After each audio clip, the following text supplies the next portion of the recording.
என் பேர் கார்த்திகா, நான் கண்ணகி நகர். இப்போ நடந்த 3rd யூத் ஏஷியன் கேம்ஸில் நான் வைஸ் கேப்டனாக போயிருந்தேன். நம்ம இந்தியா டீம் கோல்டு வின் பண்ணியிருக்கோம்.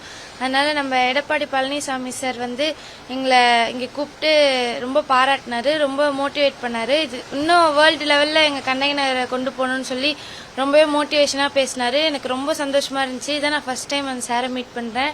அப்புறம் எங்களுடைய கண்ணகி நகரில் நம்ம டிசி கருணா சாரும் அஸ்வினி கருணா மேமும் நிறைய சப்போர்ட் பண்ணுறாங்க. ஒரு மேட்சோ போயிட்டு வரும்போது நல்லா பாசிட்டிவாக மோட்டிவேட் பண்ணுவாங்க. அதெல்லாம் ரொம்ப சந்தோஷமாக இருக்குது.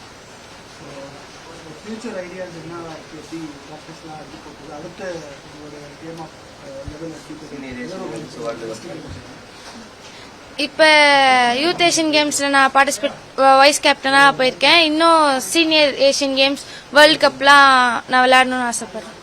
உங்களுக்கு இந்த பரிசு தொகை கொடுத்தாங்கல்ல, ஏற்கனவே செஸ் வீரர்களுக்கு 5 கோடி கொடுத்தாங்க, உங்களுக்கு 25 லட்சம் தான் கொடுத்துருக்காங்க. அது குறித்து அதிமுக சார்பில் ஒரு விமர்சனம் வச்சுட்டாங்க, உங்களுக்கு பரிசு கம்மியாக கொடுத்துருக்காங்க. அதுக்கு எப்படி ஃபீல் பண்றீங்க? அரசு உங்களுக்கு போதுமான அளவுக்கு அங்கீகாரம் இன்னும் கூடுதலாக கொடுத்தா நல்லா இருக்கும் சார். இப்ப இந்த கண்ணகி நகர் பொதுவாகவே மக்கள் அங்க நிறைய ப்ராப்ளம் சொல்றாங்க. இப்ப ஒரு அடையாளம் மாறி இருக்கும். நீங்க இருக்கக்கூடிய ஏரியா கண்ணகி நகர் மழை காலங்கள்ல எந்த அளவுக்கு பிரச்சனைகள் இருக்கு, மக்கள் எல்லாமே ஒரு எந்த மாதிரியான சூழல்ல இருக்காங்க? கண்ணகி நகர் நல்லா இருக்கு சார். இப்போ கண்ணகி நகரில் இருக்க நம்ம ஸ்லம் ஏரியாஸ்லேருந்து நாங்கள் இன்டர்நேஷ்னல் அளவு நாங்கள் விளையாட போகிறோம். இதே மாதிரி எங்கள் கண்ணகி நகரில் இன்னும் மல்டிபர்பஸ் ஹால் நிறைய இண்டோர்லாம் கட்டி கொடுத்தா ரொம்ப நல்லாயிருக்கும். 8 வருஷமாக நான் கபடி டீம் நடத்தி வரேன் கண்ணகி நகரில். நான் பார்க்கில் தான் ப்ராக்டிஸ் கொடுத்துருந்தேன் எல்லாருக்கும். அப்போது கிரவுண்டு வேணும்னு சொல்லிட்டு நான் நிறைய இடத்துல நிறைய கோரிக்கைகள் வச்சுருந்தேன். அப்போ தாட்கோலேருந்து எங்களுக்கு கிரவுண்டு பண்ணித்தராங்க. அது அதே நவீன முறையில் பண்ணித்தரணும்னு சொல்லிட்டு என்னோடய கோரிக்கையை வச்சுருந்தேன். அப்புறம் கண்ணகி நகர்லேருந்து நிறைய பேர் குரூப் 4 எக்ஸாம்லாம் நிறைய பாஸ் பண்ணியிருக்காங்க.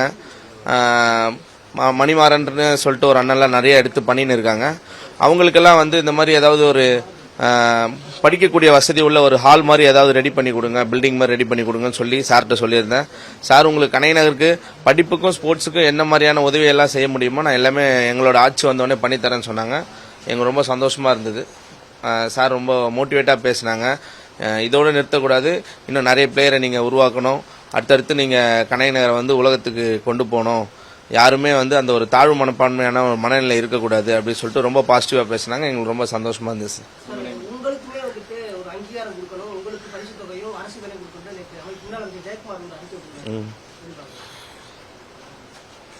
சந்தோஷமா இருக்கு சார் கேட்கறதுக்கு. ஆமா சார்.